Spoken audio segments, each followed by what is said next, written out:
नमस्कार, मैं हूं श्वेता मिश्रा अवस्थी। पर्चा पर चर्चा में आप सभी का बहुत स्वागत है। जैसे जैसे चुनाव नजदीक आ रहे हैं वैसे वैसे सियासी घमासान भी तेज हो चुका है और कांग्रेस की जल्दी पहली लिस्ट आ सकती है। कांग्रेस से कुछ ऐसे नाम है जो लगभग फाइनल है, तो बीजेपी भी जोर आजमाइश कर रही है। पर्चा पर चर्चा में आज बात करेंगे उन सीटों की जहां से कांग्रेस के प्रत्याशियों के नाम फाइनल माने जा रहे हैं और बीजेपी के भी कई संभावित प्रत्याशियों के नाम सामने आए हैं।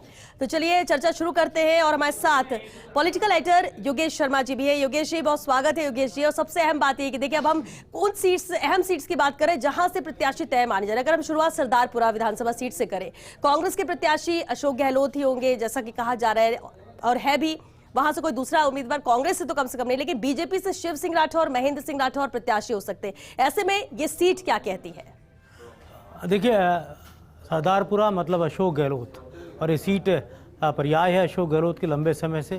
ये वो सीट है जब मुख्यमंत्री बने थे अशोक गहलोत, इस सीट से ही उपचुनाव लड़के बने थे। और उस ज़माने में जब देवड़ा यहाँ से विधायक हुआ करते थे कांग्रेस पार्टी के, और अशोक गहलोत लोकसभा के सांसद हुआ करते थे, यहाँ से वो विधानसभा का चुनाव लड़े जब पहली बार वो राजस्थान में मुख्यमंत्री बने थे। और फिर सरदारपुरा की सीट अशोक गहलोत का पर्याय बन गई। लगातार वो यहाँ से चुनाव जीत रहे हैं। बीजेपी ने कई प्रयोग किए हैं और अब जो हम नाम देख रहे हैं, चाहे वो शिव सिंह राठौड़ हो, चाहे महेंद्र सिंह राठौड़ हो, जो कि जेडीए के पहले यहाँ के अध्यक्ष रह चुके, लेकिन कमोवेश यहाँ कहा जा सकता है, चाहे राजेंद्र गहलोत को भी कहा जा सकता है, उनको भी चुनाव लड़ाया जा सकता है। वो अभी राज्यसभा के सांसद है बीजेपी के। तो यहाँ पूरा जो ये बेल्ट है ये अशोक गहलोत का गढ़ माना जाता है।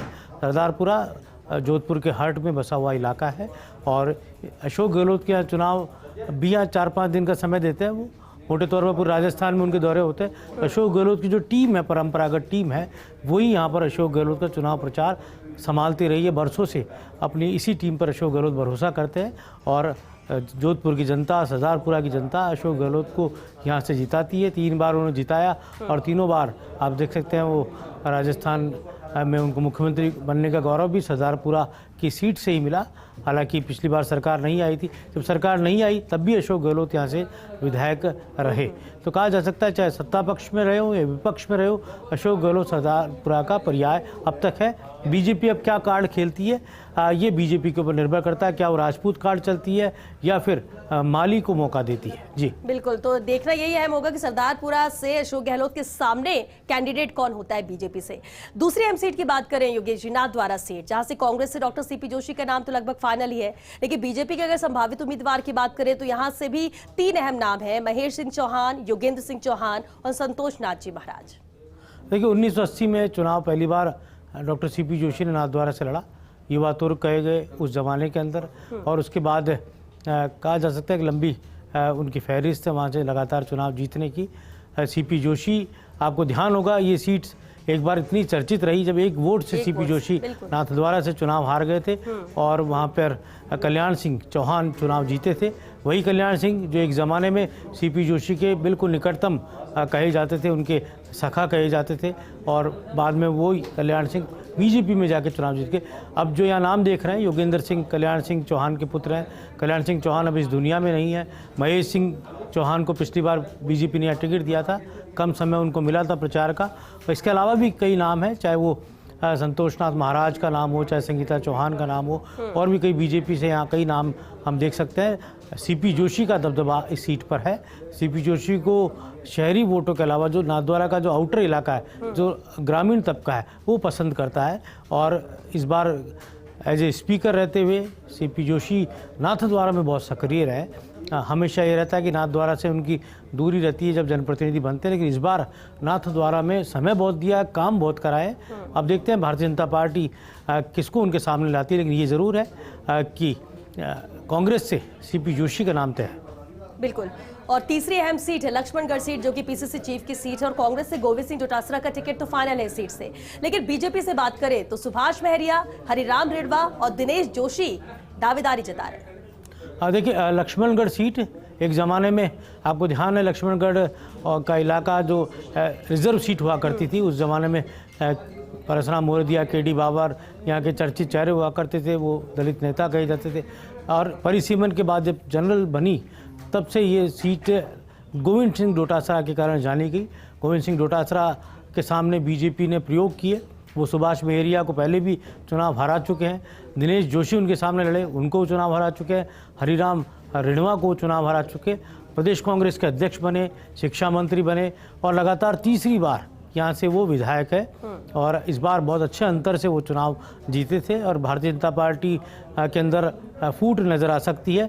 लेकिन कांग्रेस में एक राय है, गोविंद सिंह डोटासरा के अलावा कोई भी वहाँ पर दूसरा कोई दावेदार सामने नहीं है और डोटासरा ने बहुत मेहनत की। आपको ध्यान है प्रदेश कांग्रेस अध्यक्ष रहते हुए भी वो कोशिश उनकी ये रहती है कि शुक्रवार को शाम को वो सीकर पहुँच जाए और शनिवार रविवार और सोमवार को फिर वो जयपुर आते हैं, तब तक अपने निर्वाचन क्षेत्र को पूरा समय देते हैं। काफ़ी काम भी कराए हैं, कामों की गिनती नहीं है, जितने कराए उतने कम है, लेकिन ये कहा जा सकता है कि डोटासरा का ये चुनाव बेहद दिलचस्प चुनाव हो सकता है क्योंकि चौथी बार जीतते ही एक बड़ा कद उनका प्रदेश की राजनीति में होगा। पिछली बार जब वो 21 विधायक आए थे तब भी डोटासरा ने लक्ष्मणगढ़ चुनाव जीता था और उस समय वो कांग्रेस विधायक दल के सचेतक बने थे और एक तेज तर्रार नेता की छवि उस दौर में उनकी बनी थी। जी बिल्कुल। और केकड़ी सीट की बात करें तो कांग्रेस प्रत्याशी डॉक्टर रघु शर्मा यहां से हो सकते हैं, बीजेपी से शत्रुघ्न गौतम, मिथिलेश गौतम, राजेंद्र विनायका संभावित प्रत्याशी माने जाते हैं। रघु शर्मा क्या कंफर्म है इस सीट से? देखिए डॉक्टर रघु शर्मा का नाम मुझे लगता है तय है और रघु शर्मा के विधायक रहते हुए केकड़ी अब जिला बन चुका है तो ये राजनीतिक लाभ भी रघु शर्मा को मिल सकता है और केकड़ी जिसका जिले को लेकर इतना सीरियस दाव नहीं था उसके बावजूद केवल रघु शर्मा का प्रभाव था कि वो केकड़ी जिला बन गया और ब्राह्मण सीट के तौर पर ख्याति रही है इस केकड़ी विधानसभा सीट को लेकर।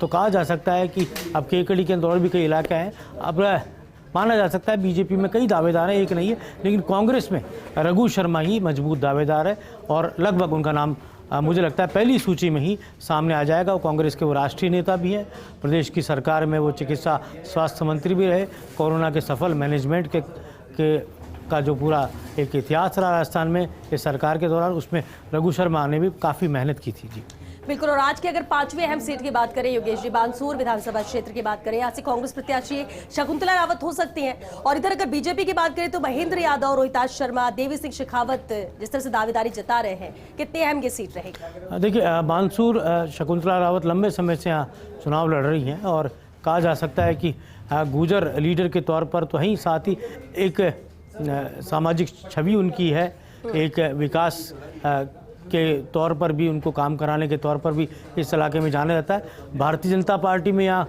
कई दावेदार हैं, देवी सिंह शेखावत पिछली बार निर्दलीय लड़े, महेंद्र यादव बीजेपी के टिकट पर लड़े थे और रोहिताश शर्मा थानागाजी से लड़े थे। इस बार रोहिताश शर्मा वापस अपनी मूल जगह बानसूर पहुँच गए, पहले वो हरा चुके हैं चुनाव शकुंतला रावत को एक बार और देवी सिंह शेखावत यहाँ नए छत्रप के तौर पर उभर कर सामने आए हैं जो कि अलवर यूआईटी के चेयरमैन रह चुके हैं और महेंद्र यादव जो कि बीजेपी का टिकट मिला था बहुत नज़दीक हैं बाबा रामदेव के, जो कि योग गुरु कहे जाते हैं, आप जानती हैं उनको, उनके बहुत नज़दीक है महेंद्र यादव। रहने वाले वो जयपुर में झोटवाड़ा विधानसभा क्षेत्र उनका मूल निवास स्थान है, लेकिन बानसूर से बीजेपी ने उनको टिकट दिया था और संगठन में पदाधिकारी रहे और अब कौन मुकाबले में शकुंतला रावत के सामने आएगा ये कहा जा सकता है। बीजेपी के अंदर मंथन चल रहा है, जद्दोजहद चल रही है। वहीं कांग्रेस का मुझे लगता है शकुंतला रावत का नाम पहली सूची में हमें देखने को मिलेगा।